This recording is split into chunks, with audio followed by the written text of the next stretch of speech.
إن الأمة العربية لم تعد في حاجة إلى أن تثبت حقيقة الوحدة بين شعوبها.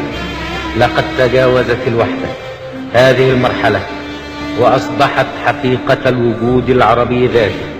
يكفي أن الأمة العربية تملك وحدة اللغة التي تصنع وحدة الفكر والعقل، ويكفي أن الأمة العربية تملك وحدة التاريخ التي تصنع وحدة الضمير والوجدان، ويكفي أن الأمة العربية تملك وحدة الأمل التي تصنع وحدة المستقبل والمصير.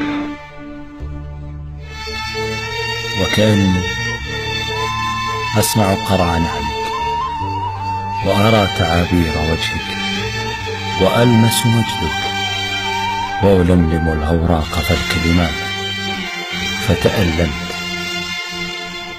أبا خالد يا كل الحكايات ولا يليق على مثلك النحيب، فهل قدر الأقمار المغيب؟ هل قدرنا أن نبقى شتات؟ أبا خالد ماذا سأقول حين تسألني عنك الشرفات؟ ناصر مات، ماذا سأقول للملايين؟ للزوايا، لفلسطين هل رحلت؟ ماذا سأقول لجرح أرقه الحنين؟ وحشود الميادين وأحوازنا وشامنا وأقصانا والبساتين. ناصر مات، هل ترجلت؟ هل طواك الرحيل؟ لماذا يا كل الأرض تعجلت؟ كيف تتركنا والطريق طويل؟ لماذا يا كل الأرض تعجلت؟ كيف تتركنا والطريق طويل والمصابيح تميل؟ ليتك أخذت العروبة حين رحلت.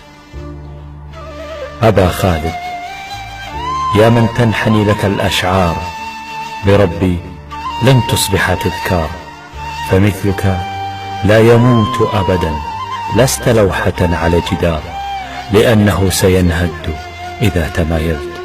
أبا خالد والعرب صاروا جثثا ودماء، قد زاد علينا البلاء. فلسطين أصبحت العروبة ذنبها، والأحواز تريدك تجلس جنبها. فهل تساءلت عن سوريا يا حبيبها؟ عاثوا بها الفرس وزاد نحيبها، بقتل وتشريد وأحقاد. هل رأيت بغداد؟ جرحوها الأوغاد، ونحروا العروبة فيها من وريدها، وجموعنا آحاد. أبا خالد والليل أعتم علينا ظلامه. أبا خالد والغدر أتعبنا سهامه، فإلى أين المسير؟